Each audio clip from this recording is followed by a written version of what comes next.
Welcome to Bad Kids Don't Exist. This is the podcast that helps adults better understand kids so that kids and their caregivers can thrive. My name is Stuart Perry. I go by Mr. Stu. I'm a licensed clinical social worker, a child therapist, and an autism spectrum disorder clinical specialist. And I love helping adults better understand kids. Whether you are a parent, teacher, caregiver, or someone who just works with or is around children often, this is the show for you. This is the podcast for you. This is the live stream for you. Hopefully today I will be able to demystify some things about children and help you understand them better so that both you and they can thrive. I do have some questions that were written in across social media channels and email. If you have a question and you are watching live, feel free to throw your question in the chat on whatever channel you're watching. I'm live now on YouTube, Instagram, and Facebook. Feel free to throw in a question into the chat there, and I'm happy to discuss it as we go through our time together. And I also have some questions that were written in. You can find me at Mr. Stu TV on Facebook, Instagram, and YouTube. Those are the channels I'm most often posting on, and there are different things across each of the channels. I'm also getting going with Threads, so if you are on Threads, please follow me there as well. It's at Mr. Stu TV. If you remember the Mickey Mouse Clubhouse theme song, it's MISTERSTUTV. That's Mr. Stu TV across all those channels. And I'm so excited. I've got 5 questions here to discuss. And if any questions come in the chat, I'm happy to talk about those as well. But I'm going to jump right into our first question of the day. Here it is. I'm a parent of a 7-year-old boy who is absolutely amazing, but I have some concerns. If you are a parent of a 7-year-old boy, or if you work with 7-year-old boys, I am sure that you have concerns as well. So let's see what this person has to say. We've been having a really tough time managing our emotions lately. We get so upset and frustrated, and sometimes we just can't control it. How do we stop ourselves from getting so angry and emotional? I don't know that I'm actually going to answer your question because of the way that the question was written. And there's nothing wrong with the way that the question was written. I just want to bring something to your attention. Let me read this to you again. We've been having a really tough time managing our emotions lately. We get so upset and frustrated, and sometimes we just can't control it. How do we stop ourselves from getting so angry and emotional? This is something that I actually see happen all the time. When I am talking with parents, or when parents write questions into me, or when I'm having a phone call with a parent or a teacher, they want to collaborate with their child. And I think that that's what this question is asking about as well, is wanting to collaborate with your child and make sure that you know that your child knows that you are there with them and that you are there for them. The problem is the language here is we and our when it's really the child. I'm not sure if you got to see last week's episode where I talked about parent stress, but parent stress has now been identified by the Surgeon General as a real mental health crisis. And I think that this is part of that stress. If you look at this language, it's all we and our, when really it's the child. It's the child's emotions, and the child is having difficulty regulating themselves, and the child is getting upset and frustrated.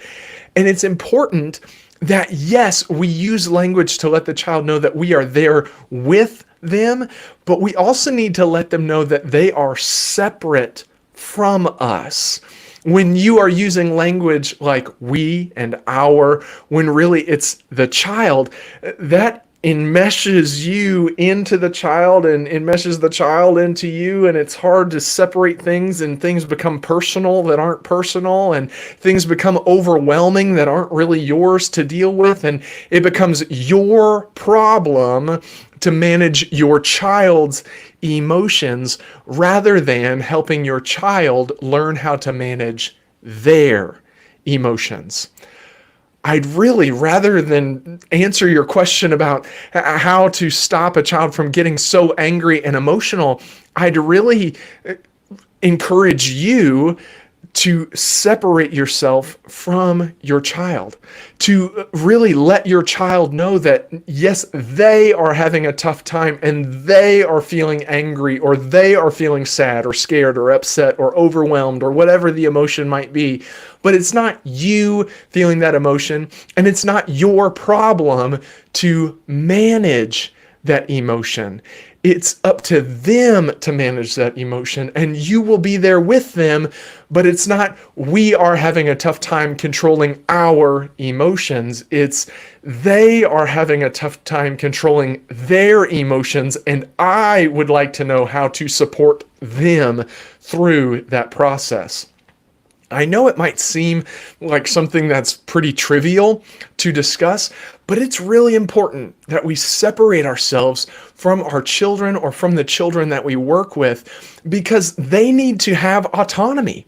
They need to know that they are in charge of themselves, and that we are in charge of ourselves, and that we cannot be in control or in charge of the children in our lives.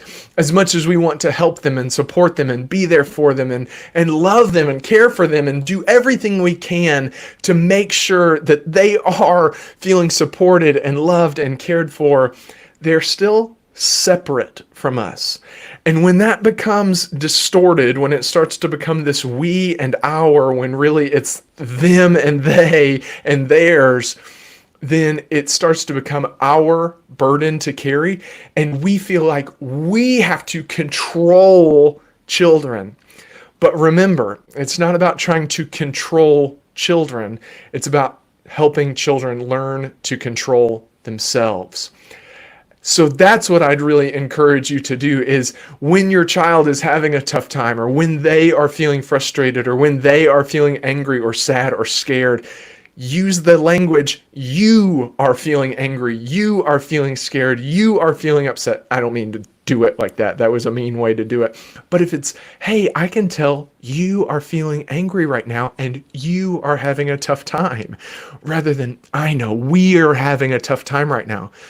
You're not having a tough time. They're the one having the tough time. And you can empathize with them, and you can support them, and you can be there for them, but you cannot control them. And that language just distorts that. It muddies that, even in our minds. The words we use often matter. It's not that every single it's not that every single word, every single time is a make or break moment. But when you're using this collaborative language, when you're really talking about the child, and you use that language repeatedly, what that tells me is that you feel very enmeshed with your child, and that a lot of times will cause you to feel like your child's emotions or your child's emotional response is your responsibility. And it's not. It's their responsibility. And we can help them, care for them, and support them to help them make positive decisions with their emotions, but we can't control them for them. So I'd encourage you, if you are a parent, teacher, caregiver, use that separated language where the child knows, yes, you are there with them and for them, and you're on their team and you are cheering them on, but they are in control of themselves. It's not you, and it's not your problem. It's theirs, and you'll help them, but it's theirs to deal with and handle. Because when we use that enmeshed language, another message that sends to the child is that they need us and that they can't do it without us. And the whole point is to try to set them up for success, so they need us less and less as time goes on. Watch the language that you're using. Make sure that you are using the proper language so that your child understands they are separate from you and they are in control of themselves. Hopefully that gives just a little bit. And if you are looking for specific tips, techniques, thoughts, suggestions on how to help children manage their emotions effectively, make sure to check out my YouTube channel. It's youtube.com/@MrStuTV. There's all sorts of things there that can be helpful with just helping children be able to manage their emotions effectively. Thanks so much for writing in. All right, I'm going to jump right into question number 2. Here it is. This one came in on Instagram. Again, that's @MrStuTV on Instagram. Here it is. I'm really frustrated because at the beginning of the year, this student was getting into fights almost every week. Now he's not fighting. Oh, sneezed. All right, let's try again. This question came in on Instagram. I'm @MrStuTV. Here's the question. I'm really frustrated because at the beginning of the year, this student was getting into fights almost every week. Now he's not fighting, but he's cussing constantly and being disrespectful. It feels like we're just trading one problem for another. How can I help him actually improve his behavior instead of just swapping out bad habits? Great question. Again, it's so encouraging to me that these are questions that come up often. These are things that I'm discussing with parents on a fairly consistent basis. And this is one that I talk to about with parents and teachers all the time about this trading one bad habit for another. But I want to encourage you and I want to help give you some peace and maybe relieve some stress that there's actually a lot of progress going on in what you just shared. You said that this student was getting into fights almost every week. Now he's not fighting, but he's cussing constantly and being disrespectful. Here's this idea is a lot of times children or someone will start in one place and then either they want to get to another place or they want to be something different, or we want them to get to something different, or we want them to be behaving differently. And we forget that there's a progression, that there are steps along the way. Many things are not a one-step process. So if you have a child who is getting into fights every week, it's very rare that a child will go from getting into fights every week to just being a student in the classroom who is having no behavioral difficulties whatsoever. It just doesn't work that way. And when I say it like that, it kind of makes sense that it's not just, oh, stop fighting and stop doing all the negative things associated with fighting and learn how to manage your emotions more effectively and learn how to get along with people better. And now you're just better in the class. Do you see that that's multiple steps along the way? And the first step in that process really is eliminating the physical aggression. In mental health, we monitor 3 different things to see if someone is making progress. And there's a video on my YouTube channel that outlines this even in more detail. But the 3 things are the acronym FIT, F-I-T. The F stands for frequency, so how often something is happening. The I stands for intensity, how extreme something is. And the T stands for time, how long it lasts. So if you look at F, I, and T, the frequency, intensity, and time for this student, if the behavior that you're wanting them to stop doing is the fighting, you've said they're not fighting anymore. So the frequency is 0. Now, if the behavior is getting along with other people, let's look at the intensity. The intensity here went from getting in fights every week to now cussing and being, you say, constantly disrespectful. That's still a decrease in intensity. Now, you do say cussing constantly and being disrespectful. And that will happen a lot of times where if you are trying to manage a disruptive behavior, some of the FIT will come down and some of them will go up. And it's important to watch that as well. So in this case, the frequency and the intensity of the negative behavior are coming down, whereas the time, how long it's lasting, it's sounding like that is happening either longer or maybe the frequency is up, where the frequency is higher, but the intensity and the time are down. For negative behaviors, you want FIT to come down, and for positive behaviors, you want FIT to go up. So in this case, if the behavior is getting into fights, the F, the I, and the T are all down. Now what you can say is, okay, I'd like to monitor them cussing and being disrespectful. It's important to really outline what being disrespectful is, because sometimes you will just be upset and you will call something disrespectful just because you have this perception and you are stressed and upset about this child. That's totally normal, and I'm not saying that it's something that makes you weird or bad, but it's something to watch in yourself. So have a clear definition of what disrespectful means. Is it that they are shouting out in class? Is it that they are calling you names or calling other children names? Come up with that definition of what being disrespectful is. But now it's time to monitor the FIT of cussing and being disrespectful. And let's see if the F, the I, and the T of cussing and being disrespectful can start to come down. And maybe after that, it could be that they get upset and they don't cuss and they're not disrespectful and they're not getting in a fight, but they walk out of class. Well, guess what? That's still a progression, because now it's not being taken out on someone else. Do you see how the frequency, intensity, and time are still coming down? So I see that you are saying it's just swapping out bad habits, but really it's a progression on this continuum of getting in fights every week to getting along with people at school. Getting in fights every week to now just cussing and being disrespectful, to maybe walking out of class, to maybe picking on some people every once in a while, and then they will be able to more consistently be able to just get along with you and others in the school. So it is that progression, and it's important to praise the child for that progress. Maybe they are cussing and being disrespectful, but after all that incident is over, you can say, you know what?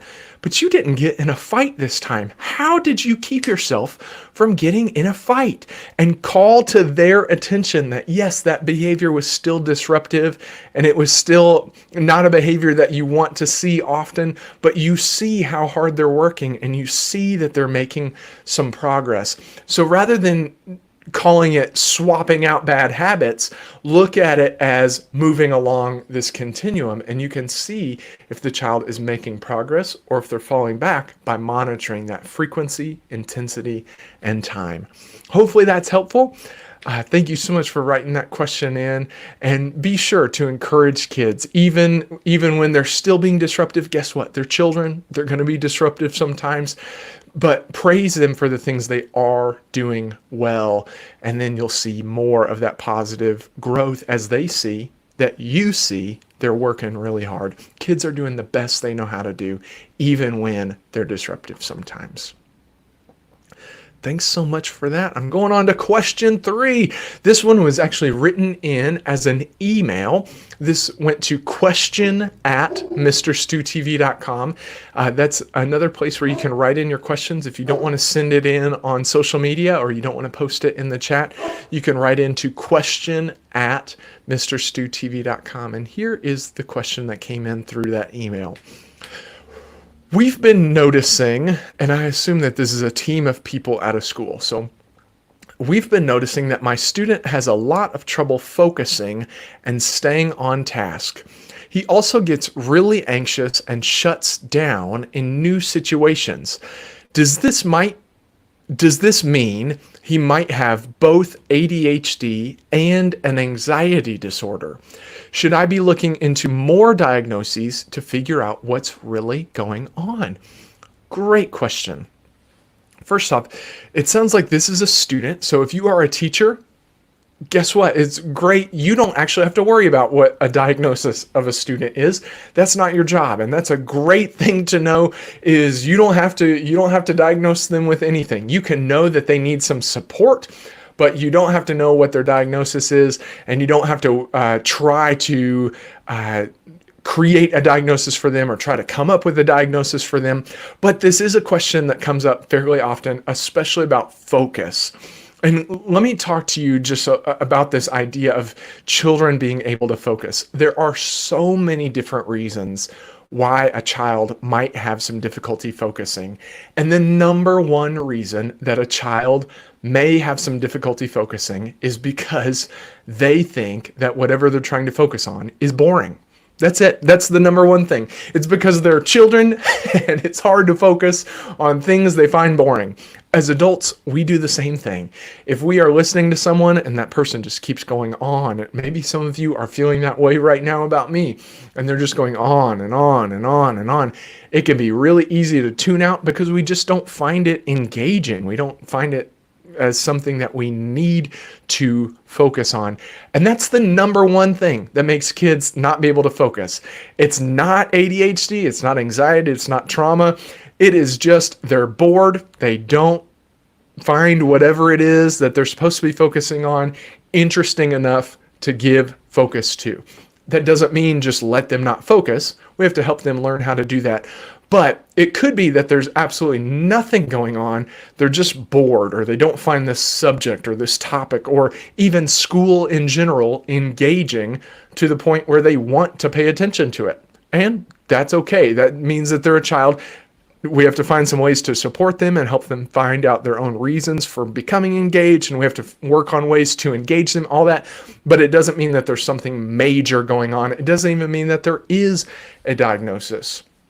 But let's talk about what you say. You say he also gets really anxious and shuts down in new situations. There's lots of reasons that that could happen. It could be an anxiety disorder. It could be trauma. It could just be that this new situation that you see them in is difficult. It could be that they don't want to engage. It could be all sorts of different things. But really, it comes down to this idea of focus and ADHD and what all is going on there. And that is this topic of what we in the mental health world call comorbidity. Comorbidity, which means that a client is diagnosed with more than one thing at a time. In mental health, there is kind of a hierarchy of different diagnoses. There are diagnoses that typically show more symptoms or show more difficulties than other diagnoses, or that present themselves in many different ways rather than more regimented ways. So, in talking about focus, there are lots of diagnoses that one of the criteria is difficulty focusing. Let me name some of those diagnoses for you. Anxiety, depression, trauma, ADHD. That's just 4 different diagnoses that could cause someone to be having difficulty focusing. But in this idea of comorbidity, of having more than one diagnosis, you were asking about ADHD and anxiety. I would say, as a clinician, that yes, a client might meet criteria for ADHD, for instance. But if they have an anxiety disorder, I would believe that most of that focus difficulty, or a lot of those ADHD symptoms, were actually coming from anxiety, not a secondary disorder. The same is true with trauma or autism. I didn't mention autism as one of those diagnoses that has the symptom of difficulty focusing. Well, if a child has autism, I, as a clinician, would not diagnose them with autism and ADHD. I wouldn't diagnose them with autism and anxiety and ADHD. And sometimes clients come in to me and they have a long list of diagnoses of autism and ADHD and anxiety, all sorts of things just kind of all mixed together. And that can happen for a few different reasons. But to me, as a clinician, when I'm working on trying to help figure out where is the deep-rooted issue, not just these symptoms, I would say it's just complex autism. Or if a child has experienced trauma and they've been through some really difficult things, it could present as trauma and depression and ADHD and anxiety, but I would not diagnose them with all four of those things. I would just say it's complex trauma. Now, if we get the trauma resolved, if we get that diagnosis resolved or that issue resolved, and there's still some other symptoms, then I can move on to the next diagnosis. There are times where clients have to be diagnosed with multiple different things. One is in the case of receiving medication. There are certain medications that clients can only receive if they have specific diagnoses. For instance, there are some medications for ADHD that you can only receive if you have an official diagnosis of ADHD. So a psychiatrist may diagnose a child with autism also with ADHD because they need to give them a stimulant or a medication for ADHD that they can't give just because the child is diagnosed with autism. So they would have that comorbid diagnosis. But to me, as a clinician, as I'm trying to understand the root causes of things, it's just complex autism or complex trauma or even complex depression or complex anxiety or whatever it might be. I do my best to have a single diagnosis that is the best answer for the different symptoms that are going on. And I think that more clinicians need to do that. In the DSM, it's called the Diagnostic and Statistical Manual. It's the book that we use to diagnose clients with different things, and it has all the symptoms listed and all the different diagnoses, and if they meet the criteria for the symptoms, then we can diagnose them. But in every diagnosis, there's a line that says, unless these symptoms are otherwise accounted for through another diagnosis, either a medical diagnosis or a mental health diagnosis. To me, that sends a signal that we give comorbid diagnoses too often. If you have a child who has trauma and they're having difficulty focusing, it doesn't mean they have trauma and ADHD. It means that their trauma is causing them to have problems focusing. Hopefully that makes sense.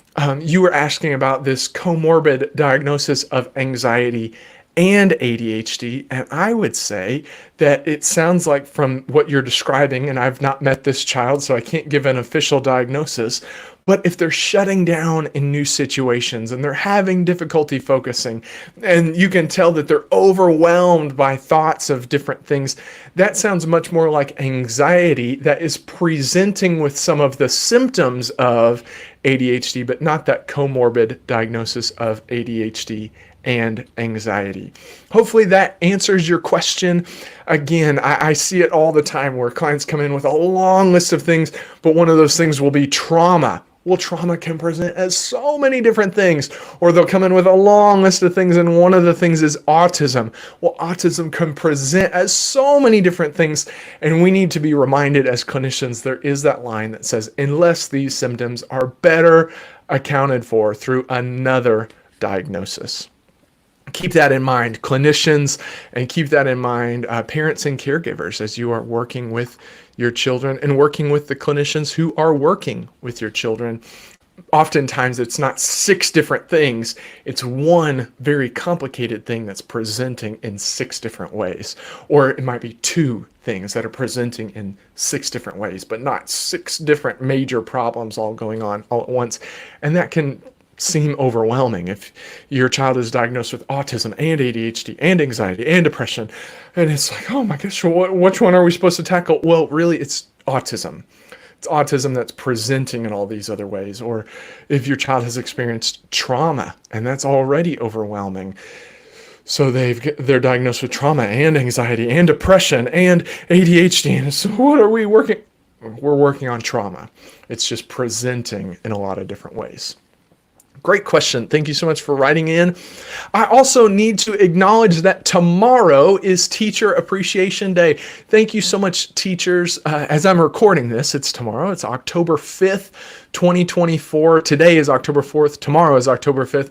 October 5th, 2024 is Teacher Appreciation Day. And teachers, let me just pause for a second and say, you are superstars. You are rock stars who are often the front line of the ones getting kids connected to services. You're the ones who can monitor them, and you're the ones who are around them a lot of the time.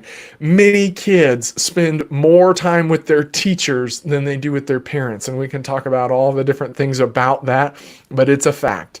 So teachers, thank you so much for being there for the kids who are in your care. I know that you are working so hard, and I love supporting you in any way that I can, whether it be through answering questions or having phone calls or even coming out to schools and doing training for staff that work with kids. I appreciate you so much, and the work you do is so important. We could not do what we do as mental health clinicians often without a teacher first helping a child get connected to our services and helping parents understand some different things that are going on. So thank you so much for what you are doing to support our young ones and for pouring into their lives in all of the different ways that you do that. You are amazing, and we do appreciate you. Thank you. And when I say we, I mean me and many of my peers appreciate you. Thank you. This next question comes from a teacher. This one was written in on Facebook. It's facebook.com/@MrStuTV. Here is the question. One of my students uses a fidget toy all the time, and while it does seem to help, I've had other staff members say it's just a distraction. I'm not sure whether to let her keep using it or if it's doing more harm than good. Do fidgets really help kids focus, or are they just a crutch? Wow, great question. Let me first say, if the fidget itself is distracting, if it's loud or clicking or making other students look over, it's a distraction, and you can find another fidget. Or if it's distracting to the child, if the child has completely tuned out whatever it is that they're supposed to be working on, and it has become more of a toy than a fidget, then it might be time to find a different fidget. But for the most part, fidget toys are fantastic. As long as they're not super distracting to the child or to other children or to you in the classroom, they can be a really great thing. Well, let me explain kind of the mechanics of how a fidget toy actually works. There's lots of chemicals in the brain and lots of different pieces of the brain all trying to work together. But the main chemical that fidget toys help with is a chemical called dopamine. Dopamine, there have even been books recently written about dopamine and how it affects everything in our lives. And at least once a week, I have a conversation with a parent about a problem that their child is showing. And really, it's a dopamine problem. It's their child is seeking dopamine or not getting enough dopamine or whatever it might be. It all comes back to this dopamine chemical. Dopamine is the reward chemical in your brain. So if you do something and you feel good about it, it's dopamine, that chemical that's being released that helps you feel good about it. If you do something and you feel accomplished, dopamine is the chemical that has gone into your brain that has helped you feel accomplished about it. Well, children's brains and adults' brains too, but adults' brains have a lot of times figured out how to not constantly be searching for dopamine. Children's brains are constantly searching for dopamine, and they're searching for dopamine in all of their senses and in all of the ways that they possibly can. So they're searching for dopamine with their eyes and with their ears and with their nose and with their mouth. They put things in their mouth with their hands, and they're playing with things. They're looking for things that will feel and be rewarding to all of those different senses. A fidget toy helps give some of that dopamine where it's lacking. If a child is having to sit still and focus, it's hard for them to be receiving dopamine through tactile means, through touch, or through movement. And so if they're able to spin a fidget spinner, or if they're able to play with a fidget cube, or they're able to play with any type of fidget, what that does is it tells that part of their brain they don't need to continue searching for dopamine elsewhere. They don't need to get up and walk around and be touching everything in the room. They can just keep spinning their fidget because that is very rewarding. It's a very rewarding movement to keep doing this. One of the reasons that kids and adults have so much trouble getting off of electronics like tablets and phones is because those things flood our brains with dopamine. They give us an overwhelming amount of dopamine to our brains. When you are constantly scrolling and there's constant just, oh, that was funny. Oh, wow, look at that dog. Oh, wow, look at that recipe. Ooh, ooh, ooh. It's flooding our brains with this reward chemical. And then you put it down and it's almost like you feel this droop from putting down your electronic device. It's because you've been flooded with dopamine and then no dopamine all at once.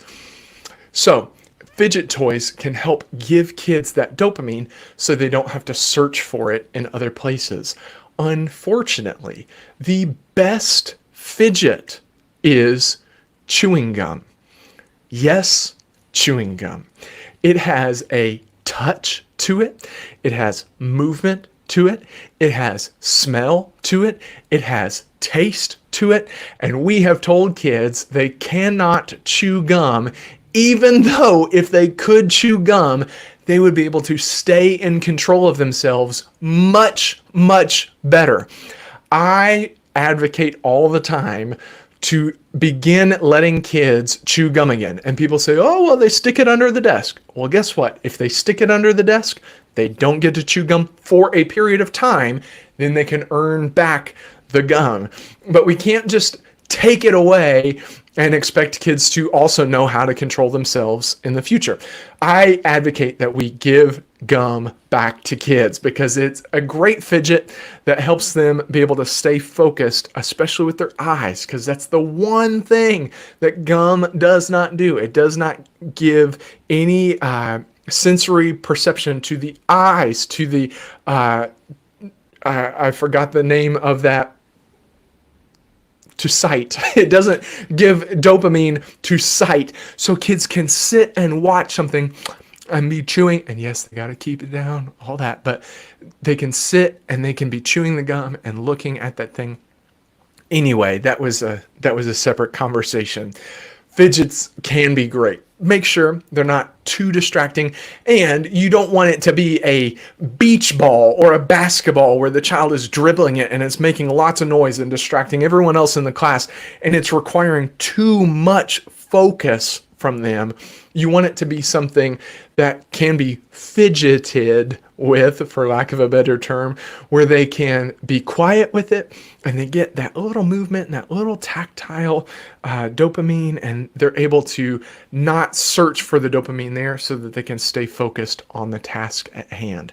Fidgets can be great. Just make sure you ensure that the fidgets chosen are not super distracting for the child, for other children in the room, or for you. And you can find all dozens, if not hundreds, of different types of fidgets online that you can try out. There are cheap ones, there's expensive ones, there's some that you can make at home, there's some that you can make in the classroom. You could even do a class project where everyone in the class makes this fidget together, whatever it might be. But they really can be helpful to plug some of those dopamine, plug some of those dopamine receptors so that a child doesn't feel like they have to search for dopamine. It's being given, it's being rewarded right then as they're going. All right. Let's see. I do see that someone has written in on YouTube. Body-focused repetitive behaviors. Yes. Thank you so much for asking about that. So body-focused repetitive behaviors, and you say that you're usually covered in sores because of those repetitive behaviors. That is something where It's kind of like a harm reduction kind of thing, where you have to say, okay, here is the behavior. I feel like I have to do this thing, but I have to find a safe way for me to do it. When I have children who get into fights all the time, then or who get into fights often, then we work on them being able to punch something safe. So it could be a beanbag in the classroom, or it could be a pillow that the teacher has. And so then they're able to get that movement out or that aggression out, but they're doing it in a safe way. With you and these repetitive behaviors, you can start to manipulate them where it's like, okay, the repetitive behavior is that I'm punching myself on my knee. Okay, well then you can swap it out where you can either put a pillow on your knee where you still get that repetitive behavior, but you're not punching yourself. Or you can manipulate it to be something different. And over time, and it's a progression. It's not just, oh, I'm going to go from having this repetitive behavior to no repetitive behavior at all. I'm going to go from having a dangerous repetitive behavior to a more safe one, to a more safe one, to a more safe one, to a more safe one, to a more safe one over time. See if you can find those ways to build that in yourself, where it's not just expecting yourself to stop the repetitive behavior, but finding ways to get that repetitive behavior in ways that are safe. Hopefully that's helpful. If you have any specific repetitive behaviors that are coming up, feel free to send those in on social media or on the YouTube channel, and I'm happy to see if there are maybe some ways to manipulate that to go from being unsafe to more safe, to more safe, to more safe, to more safe. Thank you so much for being vulnerable and for being willing to share that. I know that it can be very difficult sometimes. All right, I've got one more question. This one was written in, let's see, this one was written in on Instagram. Okay, Instagram at Mr. Stu TV. Here we go. When my son starts throwing tantrums or yelling, I've been told I should ignore it so I don't reinforce the behavior. But I'm worried that ignoring him entirely might make him feel like I don't care. What's the right way to handle it? Excellent question. I was actually in San Antonio, Texas, speaking at a conference called ClarityCon through Clarity Child Guidance Center in San Antonio.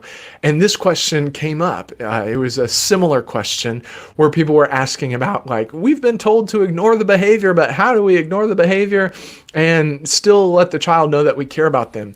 And that's the distinction I want to make, is there is a difference between ignoring a behavior and ignoring a child. You want to ignore a behavior. You do not want to ignore a child. So if they are throwing a tantrum, yes, it says throwing tantrums or yelling.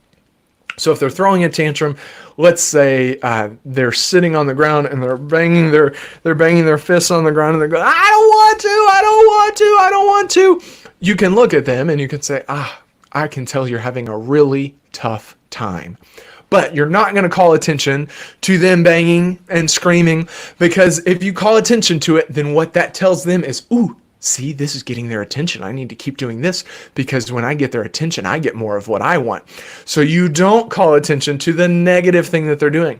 But maybe as they're banging, they're, I don't want to. Maybe they stop banging and they go, I don't want to. Then you can look at them and you can go, oh, I know you're having a really tough time, but you are doing a great job not banging your fists on the ground.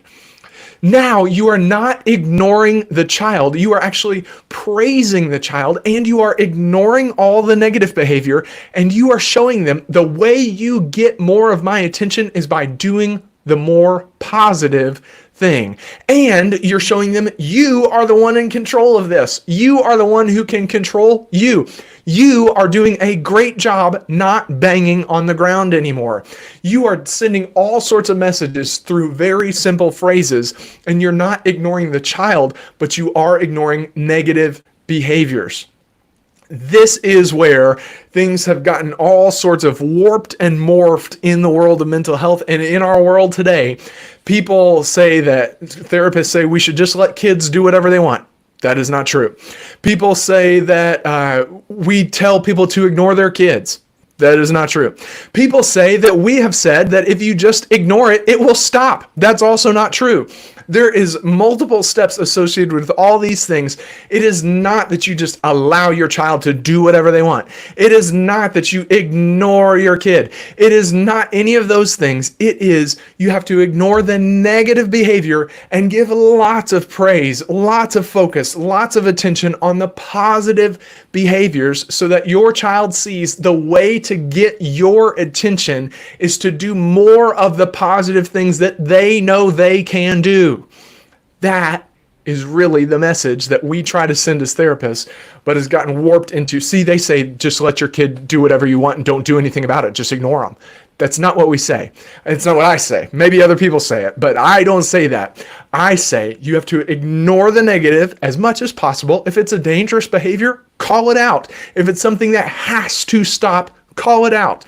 But if it's just a nuisance or it's just annoying or it's not dangerous or in any way unsafe, ignore it and then focus on the good things your child is doing. You can always find something positive that they are doing. If they're screaming and they're banging their fists and they're telling you that they don't want to, you can say, but you know what? You are doing a great job of looking at me while you're trying to talk to me. I can tell you are trying to talk to me. You can always find something. Ignore the negative. Focus on the positive, and you are correct. Do not ignore your child, but ignore the negative behavior your child is showing. Ignore the negative, focus on and praise and call attention to anything positive. Then you'll see more of the positive start to happen and less of the negative as the child sees the attention comes when they start doing more of those positive things. Thank you all so much for joining me today. I've had a blast talking through these questions. Hopefully they've been helpful. Again, teachers, let me tell you one more time, we appreciate you. I keep saying we, and you know what? I just talked about that at the beginning of the episode. Everybody needs a good reminder sometimes. I appreciate you so much, and I appreciate the work you do. I appreciate so much that you are willing to make the sacrifices, whether it be financial or whether it be just your time and your effort and sometimes your sleep or whatever it might be, that you're willing to give those up for the children in your care, and that you are willing to do anything within your power to make sure that they get what it is that they need. Make sure you take care of yourself. I know I just said that I appreciate that sometimes you're willing to give up all these other things, but if you're giving up those things on a pretty consistent basis and it is causing a detriment to yourself or to your family or to your situation, you got to stop that. Take care of you, because I need you. We as a world need you really bad, and I want to keep appreciating you. I don't want you to burn out. Make sure you're taking care of yourself, because our kids desperately need great teachers in the classrooms just like you.